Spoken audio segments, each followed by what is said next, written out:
미국 식품의약국 FDA의 자문기구가 모더나의 코로나19 백신 긴급 사용 승인을 권고했습니다. 유럽에서는 마크롱 프랑스 대통령이 확진되면서 최근 접촉을 한 유럽 각국 정상들이 자가격리에 들어가는 등 비상이 걸렸습니다.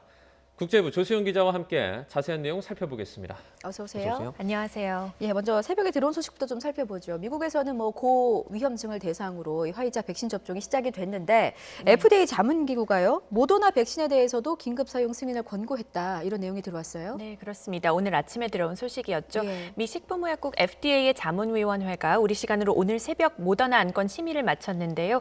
긴급 사용 승인을 권고하기로 표결을 통해 결정했습니다.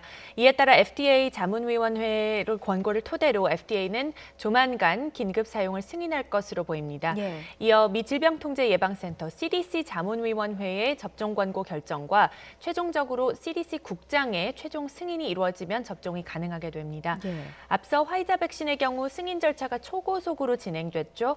FDA 자문위 권고 후 CDC 국장의 서명까지 총 사흘이 걸렸는데 예. 이번에도 며칠 내로 후속 절차가 마무리되지 않을까 전망되고 있습니다. 네. 이제 유럽연합 지도부도 백신 접종을 서두르고 있는데 네. 정확한 일정이 좀 잡혀 있는지도 궁금하거든요. 예. 네, 좀 추가로 나온 게 있습니다. 예. 오는 27일부터 시작됩니다.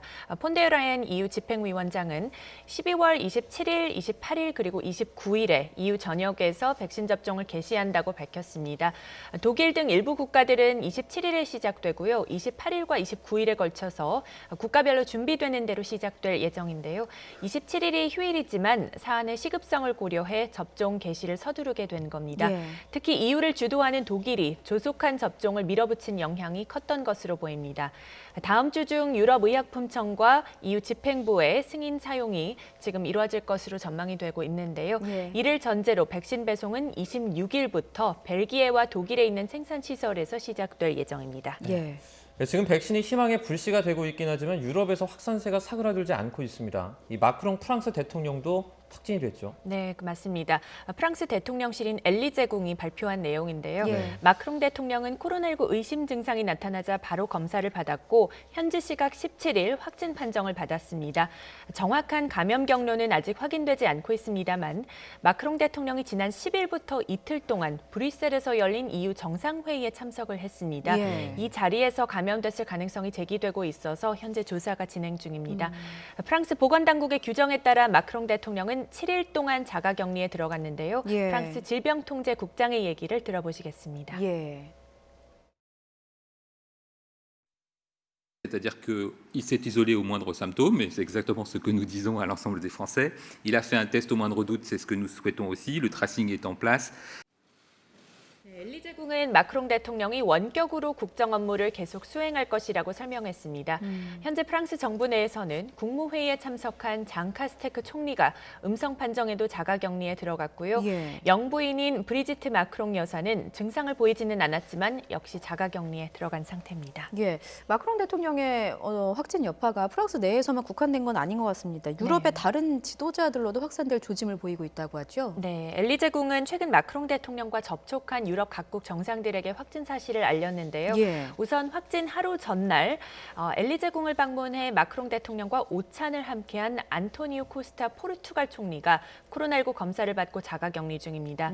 또 이에 앞서 지난 14일 마크롱 대통령은 경제협력개발기구 OECD 관련 행사에 참석했는데요. 이 계기에 페드로 산체즈 스페인 총리와 오찬을 함께했고 샤를 미셸 EU 정상회의 상임의장도 만났습니다. 예. 따라서 두 사람은 코로나19 검사를 받고 역시 자가격리를 시작했습니다. 아울러 EU 정상회의 당시 마크롱 대통령은 유럽 다른 나라 지도자들과 자리를 함께한 만큼 확진자가 여기서 추가로 나올까 우려되고 있는 상황입니다. 당시 마크롱 대통령은 앙겔라 메르켈 독일 총리와 양자 회동을 갖기도 했는데요. 독일 정부 대변인은 메르켈 총리가 EU 정상회의 며칠 뒤 실시한 정례 검사에서 음성 판정을 받았다고 전했습니다. 네. 이제 끝으로 일본으로 가보도록 하겠습니다. 내년 7월이죠. 네.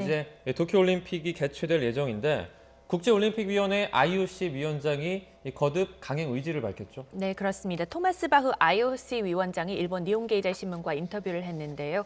도쿄올림픽과 패럴림픽이 내년 7월 성공리에 개최될 것으로 예감하고 있다고 밝혔습니다. 그러면서 코로나 사태 후 처음으로 열리는 세계적 이벤트이기 때문에 대회를 통해 일본은 세계의 역사를 쓰게 된다고 의미를 부여했습니다. 일본 측은 방역 대책의 일환으로 올림픽에 출전하는 선수들이 원칙적으로 경기 외에는 선수촌을 나가지 않도록 요구할 방침이고요. 예. 또 경기장에서 관중이 큰 소리로 대화하는 것을 금지하는 조치도 취할 예정입니다. 이와 관련해 바흐 위원장은 일본식으로 꼼꼼하고 주의 깊은 준비가 진행되고 있다고 호평했는데요. 하지만 IOC 위원장과 일본 정부의 올림픽 강행 주장과는 달리 코로나 확산 상황에서 올림픽을 여는 게 과연 옳으냐는 반응도 많습니다. 네. 최근 일본 국민을 상대로 한 여론조사 결과 올림픽을 취소하거나 다시 연기해야 한다는 응답이 63% 정도 나올 정도로 반대 의견이 커진 상태여서요. 올림픽 개최를 둘러싼 논란은 앞으로도 계속될 것으로 보입니다. 예, 그렇군요. 여기까지 듣겠습니다. 국제부 조시원 기자였습니다. 잘 들었습니다. 고맙습니다.